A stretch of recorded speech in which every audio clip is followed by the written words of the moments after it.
उत्तराखंड में एक बड़े आंदोलन की शुरुआत हुई और इस आंदोलन की शुरुआत का श्रेय उत्तराखंड की जनता को जाता है, जिसने मूल निवास भू कानून समन्वय संघर्ष समिति का निर्माण किया।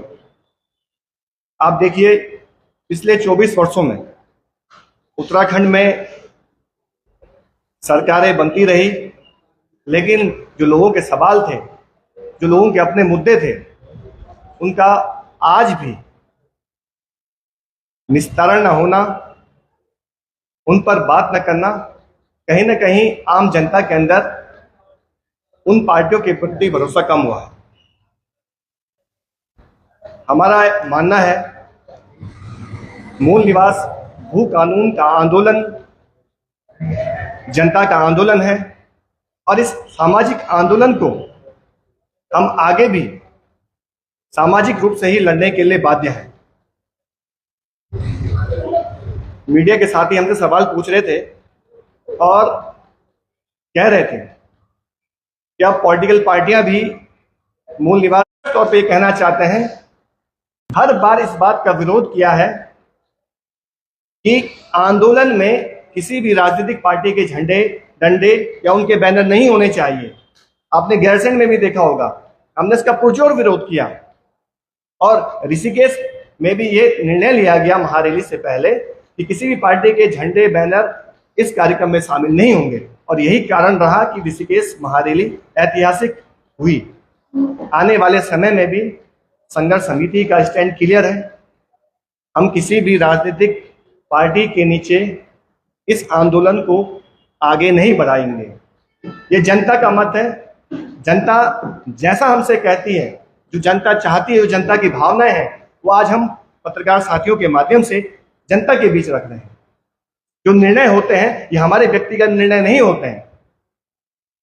जनता ने संघर्ष समिति बनाई और जनता ही निर्णय दे रही है कि ये मूवमेंट किसी भी राजनीतिक पार्टी के झंडे के नीचे नहीं होना चाहिए। अगर ऐसा होता है, कहीं न कहीं आने वाले समय में यह आंदोलन कमजोर पड़ेगा। और इस बात की भी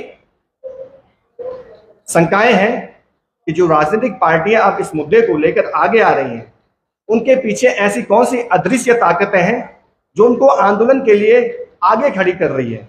हो सकता है कि इसके जरिए इस एक बड़े आंदोलन को खत्म करने की एक साजिश हो रही हो। ये भी सवाल उठ रहे हैं। हम विशुद्ध रूप से चाहते हैं, ये जनता का आंदोलन है, जनता की इसमें सहभागिता हो रही है और हम आने वाले समय में किसी भी पॉलिटिकल पार्टी के नीचे इस आंदोलन को खड़ा नहीं करेंगे। एक और सवाल हमेशा से उठता आया है कि ये जो मुद्दे हैं वो राजनीतिक मुद्दे हैं। सामाजिक आंदोलन के जरिए कैसे इन मुद्दों का हल निकाला जा सकता है? तो इस पर हमारा मत है, हम मानते हैं कि इन मुद्दों का हल विधानसभा में होना है। लेकिन अभी आप देखिए, विधानसभा में जिन लोगों को, जिन नेताओं को हमारी जनता ने भेजा है, उनकी जिम्मेदारी बनती है कि यहाँ पर ये मजबूत कानून बनाए, यहाँ के मूल निवासियों के अधिकार सुरक्षित करें। इसलिए आंदोलन सामाजिक रूप से चल रहा है। अब आने वाले समय में जनता क्या निर्णय देती है, क्या निर्णय लेगी, क्या जनता इस बारे में सोचती है? अगर पॉलिटिकल पार्टियां जो समय सत्ता में है, वो अगर इन मुद्दों को हल नहीं निकालती हैं, आगे जो जनता निर्णय लेगी, फिर हम उस पर आगे बढ़ेंगे और उस पर बात करेंगे। फिलहाल हमने अपना स्टैंड क्लियर कर दिया है और संघर्ष समिति की पूरी टीम पूरे उत्तराखंड में इस बात पर सहमत है। जगह जगह मीटिंग होने के बाद हम इस नतीजे पे पहुंचे हैं कि फिलहाल संघर्ष समिति किसी भी पॉलिटिकल पार्टी के झंडे के नीचे इस आंदोलन को आगे नहीं बढ़ाएगी। दूसरा महत्वपूर्ण बिंदु हमारा यह है कि 10 नवंबर को हम लोग हरिद्वार में महारैली करने जा रहे हैं और इसकी तैयारियां हमने शुरू कर दी हैं। वहां पे लगातार बैठकें की जा रही हैं, लोगों के बीच हमारी टीमें पहुंच रही हैं और हरिद्वार में जिस तरह का माहौल हम देख पा रहे हैं, हमें लगता है कि ऋषिकेश से भी बड़ी संख्या में लोग वहां पर होंगे, इस महारैली का हिस्सा बनेंगे। और जब हम हरिद्वार में इस महारैली को करने जा रहे हैं, तो वहां पे हमारे सवाल हैं, जो वहां की हमारी कृषि भूमि है, जो वहां के मूल निवासियों की, जो जिस पर वो गन्ना उत्पादन करते हैं, उसको बचाने की भी लड़ाई है।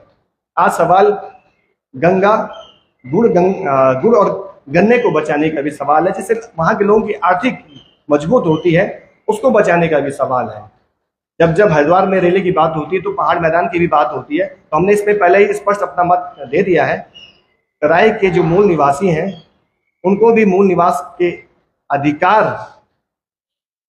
की, जो यहाँ के तराई के मूल निवासी हैं चाहे पहाड़ के हैं, सभी की एक ही समस्या है, एक ही मांग है कि जो यहाँ के मूल निवासी हैं उनके अधिकार सुरक्षित होने चाहिए।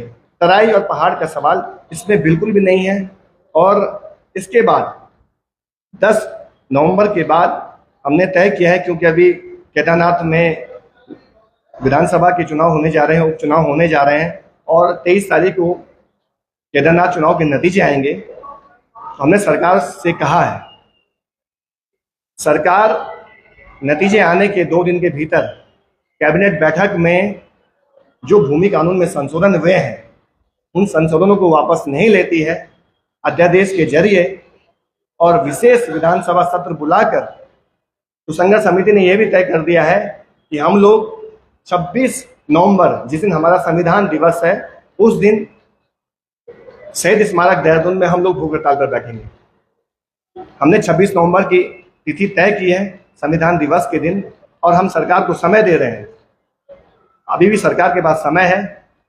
सरकार विधानसभा चुनाव के नतीजे आने के बाद 23 तारीख के बाद 2 दिन के भीतर कैबिनेट बैठक बुला के अध्यादेश लाए और जो काले कानून इस राज्य पर थोपे गए हैं उनको वापस लिया जाए। ये हमारी सरकार से मुख्य मांग है। अगर सरकार ऐसा नहीं करती है तो हमें भूख हड़ताल पर बैठने के लिए बाध्य होना पड़ेगा। और आप देखिए कि जब मलिन बस्तियों को बचाने की बात आती है, मलिन बस्तियों को नियमितीकरण की बात आती है तो सरकार रातों रात अध्यादेश ले आती है। लेकिन जब यहाँ के जमीनों के कानूनों को कमजोर किया जाता है और जनता मांग करती है कि इन कानूनों को मजबूत किया जाना चाहिए तो सरकार अध्यादेश नहीं लाती है। सरकार कहती है कि बजट सत्र में हम इस कानून को लाएंगे। तो हम इतना इंतजार नहीं कर सकते हैं, क्योंकि लगातार जमीनें बिक रही हैं, लगातार निवेश के नाम पे जमीनों को खरीदा जा रहा है और बजट सत्र होते होते कहीं ऐसा ना हो कि एक बहुत बड़ा हिस्सा जमीनों का लुट जाए। हमें इस बात का भी अंदेशा है, इसलिए हम चाहते हैं कि सरकार इस पर जल्द से जल्द निर्णय ले और इसका फैसला तुरंत करें। ये कुछ मुख्य बातें थी जो आप लोगों से हमने करनी थी। बाकी साथ में हमारे लुसुन भाई हैं, अपनी बात। देखिए, जिस तरह से प्रदेश भर में जो आंदोलन चल रहा है भू कानून और मूल निवास का, उसी क्रम में हम संगठन का भी विस्तार कर रहे हैं। संघर्ष समिति का जो संगठन है उसका विस्तार हो रहा है, प्रदेश भर में बैठकें हो रही है। तो इसी क्रम में हमने चमोली जिले में भी संगठन में जो हमारे जिला प्रभारी हैं वो भाई नरेंद्र रावत जी सामाजिक कार्यकर्ता रहे हैं, आंदोलनकारी रहे हैं। संगठन इस आंदोलन में उन्होंने एक महत्वपूर्ण भूमिका निभाई है। तो नरेंद्र रावत जी को हमने प्रभारी बनाया है और उसके साथ साथ सह प्रभारी हमने भूली गांव जो नीति घाटी में पड़ता है उनके जो ग्राम प्रधान हैं लक्ष्मण सिंह बुटोला जी, उनको भी सह प्रभारी बनाया है। और उसके बाद हमारी ब्लॉक में भी अब कार्यकारिणी गठन होने वाली है और हमारी विभिन्न बैठकें प्रदेश भर में होंगी, जहां जहां हमारे स्थानीय जो हमारे लोग हैं, जो हमारे गढ़वाल संयोजक हैं हम अरुण नेगी जी और कुमाऊं संयोजक है हमारे राकेश बिष्ट जी, उनके नेतृत्व में गढ़वाल और कुमाऊं में टीमें बनना शुरू हो गई है, बैठकें हो रही है। और अब धीरे धीरे ब्लॉक में भी हम जा रहे हैं और ब्लॉक वाइज भी अब संगठन का विस्तार हो रहा है और जल्द से जल्द हम आपको ब्लॉक की भी लिस्ट दे देंगे। तो प्रदेश भर में इस आंदोलन को पहुंचा दिया गया है और सरकारों को भी अब भू कानून के मुद्दे में बयानबाजी तो कर रही है, पर मूल निवास के मुद्दे पे तो बयानबाजी भी नहीं कर पा रही है। तो सरकार मूल निवास के मुद्दे पे भी अब उनका जल्द से जल्द अपना जो स्टैंड है वो क्लियर करना पड़ेगा, वरना जो हमारे संयोजक जो मोहित डिमरी जी हैं जिनके नेतृत्व में ये आंदोलन चल रहा है, उन्होंने स्पष्ट कह दिया है कि अगर 26 तारीख तक ये मांगे नहीं मानी गई तो हम 26 के बाद आमरण अनशन पर बैठेंगे। धन्यवाद। सर, भू कानून का बात कर रहे हैं, भू कानून ठीक है कि लायक हमारे लोगों को मतलब लागू हो गया, परंतु यहाँ के जो मंत्री के लोग हैं वो मतलब में किस तरीके से जो है लगा के बैठे हैं, उसका क्या होगा? क्या कह रहे हैं? भू कानून की बात कर रहे हैं, भू कानून ठीक है, भू कानून लागू किया जाता है तो वो वहाँ के लोगों के लिए क्या थोड़ा सा इम्प्लीमेंट आता है, उसका क्राइटेरिया होता है। परंतु जो यहाँ के जो मंत्री कर गया जमीनें लगा के बैठे हैं उनमें भू कानून का कैसे लागू होगा? जो यहाँ के लोग हैं चाहे बाहर के लोग हैं, कानून तो सबके लिए बनेगा ना। कानून ऐसा नहीं कि बाहर के लोगों के लिए अलग बनेगा, यहाँ के लोगों के लिए अलग बनेगा। कानून एक जैसा बनना चाहिए। हमने क्या कहा है हमने कहा कि आवास के लिए इस राज्य में जिसको आवास बनाना है, जो 30 सालों से इस राज्य में रह रहा है, चाहे वो बाहरी राज्य किसी भी मूल का हो, किसी भी राज्य का हो, उसी को यहाँ पे 200 वर्ग मीटर की जमीन दी जाए आवास के लिए। बाकी अगर आपको यहाँ पे उद्योग स्थापित करने हैं तो लीज की व्यवस्था होनी चाहिए। ऐसा नहीं होना चाहिए कि हमारा काश्तकार भूमिहीन हो गया और जो बाहर से आने वाला कारोबारी उस जमीन का मालिक बन गया और हमारे लोग वहाँ पे नौकर बन गए। स्पष्ट है इसमें। और जिन लोगों ने जमीनें कब्जाएं, चाहे यहाँ के नेता हो, यहाँ के ब्यूरोक्रेट हो, चाहे यहाँ के कोई भी व्यक्ति हो, चाहे कोई भी है, सबकी जांचें होनी चाहिए। इसमें हमारा स्पष्ट मत। देखिए कैसे होगा भू कानून, क्या मतलब हिमाचल जो लगातार बात करें हिमाचल जैसा, क्या है आपकी मतलब आपकी समिति ने कुछ ब्लू प्रिंट बनाया है इसका? देखिए इसमें हमारी समिति में एक संक्षेप में एक ड्राफ्ट तैयार कर रहे हैं और 9 नवंबर के बाद हम उसको सार्वजनिक करेंगे। और हमने पहले भी स्पष्ट कर दिया कि जो मुख्य बिंदु हैं हमारे इस ड्राफ्ट के, जैसा मलिन बस्तियों का मामला है, हम नहीं चाहते कि इस राज्य में मलिन बस्तियों को जमीन का मालिकाना हक मिले। हमारे 2 मुख्य बिंदु हैं इसमें। एक तो हमने 30 साल की बाध्यता रखी हुई है, जो इस राज्य में रह रहा है उसको ही जमीन सिर्फ एक व्यक्ति को परिवार में आवास के लिए दी जाए। बाकी जो हमारी कृषि भूमि है, अगर वहां पर कोई उद्योग लगाना भी चाहता है कारोबारी, उस भूमि पर जो काश्तकार अपनी काश्तकारी कर रहा है उसका भी उसमें हिस्सा होना चाहिए और वो भूमि ही नहीं होना चाहिए, लीज की व्यवस्था होनी चाहिए। 2 महत्वपूर्ण बिंदु हमने इसमें रखे। बाकी कानूनों की जो अलग अलग राज्यों के, चाहे नॉर्थ ईस्ट के राज्य हो चाहे हिमाचल की हो, उसकी समीक्षाएं की जा रही हैं। उस पर आगे हम आपके सामने एक विस्तृत रिपोर्ट सौंपेंगे आपको।